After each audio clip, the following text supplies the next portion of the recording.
Assalamualaikum warahmatullahi wabarakatuh. Pelajaran ekonomi bab pertama tentang perdagangan internasional dan kerjasama ekonomi internasional. Apa itu perdagangan internasional? Perdagangan internasional adalah kegiatan transaksi dagang antara negara satu dengan negara yang lain, baik mengenai barang ataupun jasa, dan dilakukan melewati batas daerah suatu negara. Misalnya, Indonesia mengadakan hubungan dagang dengan Perancis, Jepang, Cina, Amerika Serikat, Singapura, Malaysia, dan negara-negara yang lain. Teori perdagangan internasional. Teori perdagangan internasional terbagi menjadi dua.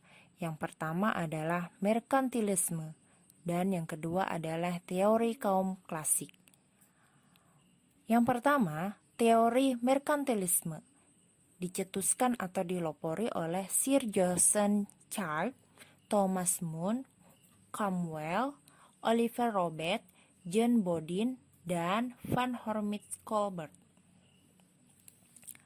Merkantilisme adalah suatu sistem ajaran yang berkeyakinan bahwa perekonomian suatu negara makin makmur bila mampu memaksimalkan surplus perdagangan atau memaksimalkan ekspor dan meminimkan impor.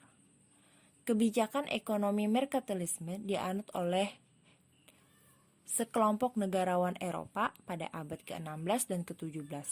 Kebijakan merkantilisme berpusat pada dua ide. Yang pertama, penumpukan logam mulia atau emas. Yang kedua, hasrat yang besar untuk mencapai dan mempertahankan kelebihan nilai ekspor atas nilai impor dengan melakukan kebijakan proteksi dan memberikan hak monopoli kepada produsen.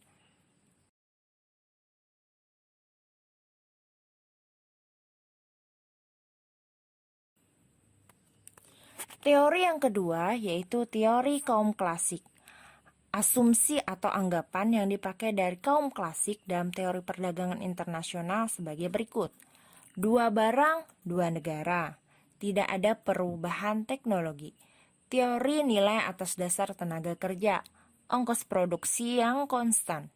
Ongkos transportasi diabaikan atau nol. Kebebasan bergerak faktor produksi di dalam negeri, tetapi tidak dapat berpindah melalui batas negara.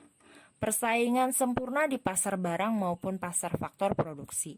Distribusi pendapatan tidak berubah. Faktor-faktor yang menyebabkan terjadinya perdagangan internasional antara lain 1. Adanya perbedaan sumber alam. Adanya perbedaan faktor produksi, keanekaragaman kondisi geografis, adanya penghematan biaya produksi, adanya perbedaan selera. Tidak semua negara mempunyai kondisi ekonomis yang sama.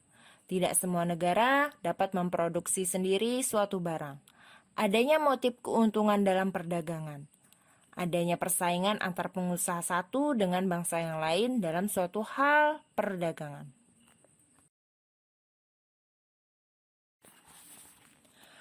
Perdagangan internasional itu adapun keuntungan, kerugian, dan faktor penghambat perdagangan internasional.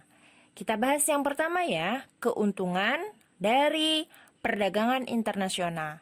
Yang pertama, keuntungannya adalah menghemat biaya produksi, memenuhi kebutuhan di dalam negeri, kerjasama antar negara, meningkatkan sumber penerimaan negara.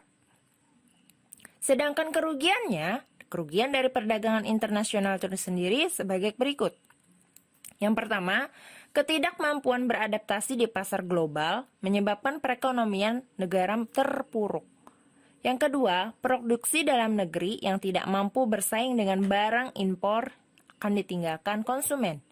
Yang ketiga, adanya ketergantungan dengan negara lain.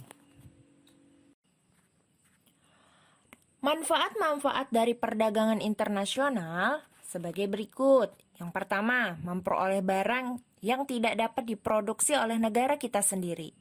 Yang kedua, memperluas pasar bagi produk dalam negeri. Yang ketiga, mengimpor teknologi modern. Yang keempat, memperoleh manfaat dan adanya spesialisasi.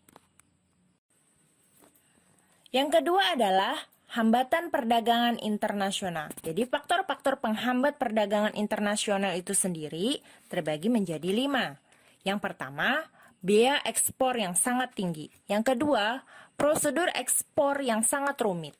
Yang ketiga, tindakan proteksi yang dilakukan negara lain. Yang keempat, persaingan dari negara lain. Yang kelima, kelompok-kelompok ekonomi dari negara importer, misalnya MEA.